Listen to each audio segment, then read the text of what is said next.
And for more on the search, we're joined by Seth Kaplan. He's in Fort Lauderdale, Florida. He's also the managing partner for Airline Weekly. Thank you so much for joining us.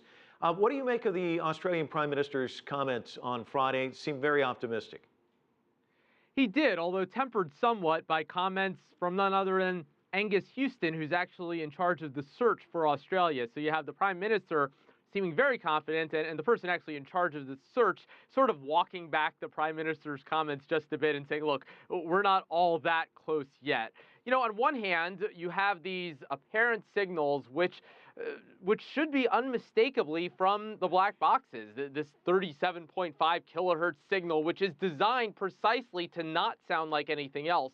On the other hand, it would be really incredible to be that close, to be within the couple miles that they would need to be of the black boxes when you still have a 20,000 square mile or so search area this soon after the incident. And Seth, you said apparent signals, and that's interesting because this fifth ping that was talked about appears to have not come from the missing jet. What are the chances the batteries are dying or are dead, and how much more complicated does this search effort become if that is the case? Precisely, Mike. You know, if anything, the fact that we know that there have been false positives, that fifth ping, for example, shows that, you know, it's possible to have something seem like it and then not be it. It doesn't prove that the others are that, and of course we all hope they indeed are, but if one can show some hope and then not be, the others can as well. In terms of the batteries, you know, remember these batteries are rated for 30 days. You and I have talked in the past about the fact that that doesn't mean that they die on the 31st day, but on the other hand, you do hit a point somewhere, about 40 or 45 days out where it would be unlikely for them to continue working, and then you're dealing with a very different kind of search. And let's talk a little bit about Bluefin 21. We have some imagery of it, some animation. Talk to us about the role it will play. Will it become central to this search as we go forward, do you believe? Exactly, Mike. And, you know, fortunate that we have that sort of technology nowadays.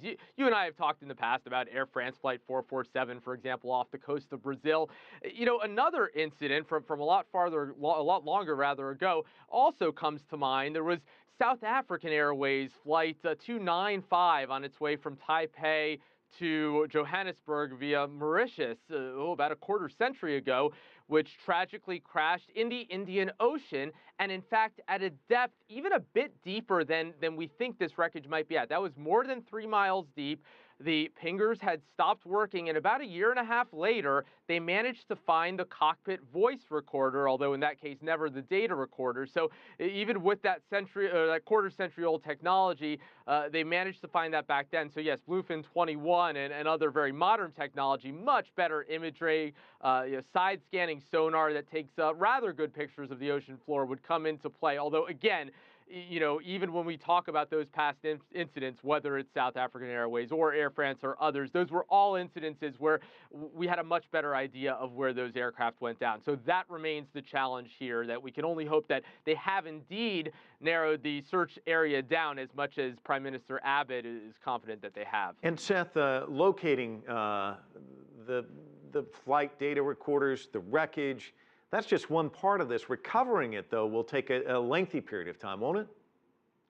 Oh, it sure will, absolutely. Again, those other incidents that we mentioned were ones where they had a pretty good idea of where it was, and then once they more or less had narrowed it down to within, you know, a few hundred yards, it still took some time when you're talking about bringing something, in this case, up from nearly 3 miles down. So exactly that recovery mission where you're dealing with submarines that of the sort that can go that far down, because by the way, most manned submarines don't go that far under the surface. So you're dealing with some very specialized equipment.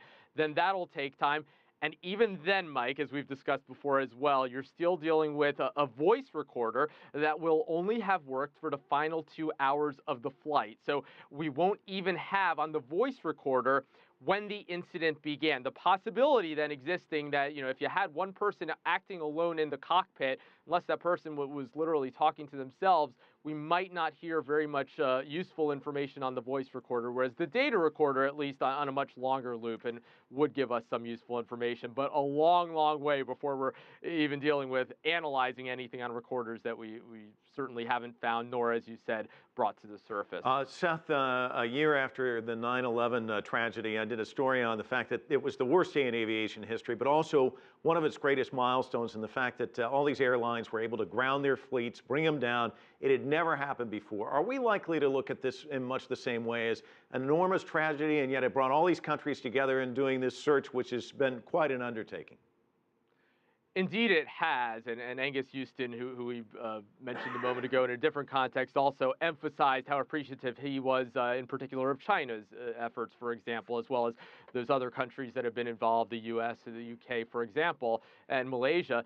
Yeah, so it could indeed do that. On one hand, this is also strange. It's such a one-off that it's hard to say whether it'll have any very broad lessons for the industry. But one, certainly, if in fact this is what causes us to eventually have the voice and data streaming via satellite, for example, to somewhere else in the cloud and on the ground, as opposed to having to do this very archaic search for these black boxes, that would take a lot of money and resources and a lot of discussion about who would pay for that. Would it be airlines? Would it be governments or somebody else? But if in fact that happens someday as a result of this, then certainly the industry and passengers would have this incident for all of the bad that it's done to thank for that. Seth Kaplan joining us from Fort Lauderdale. Thanks so much.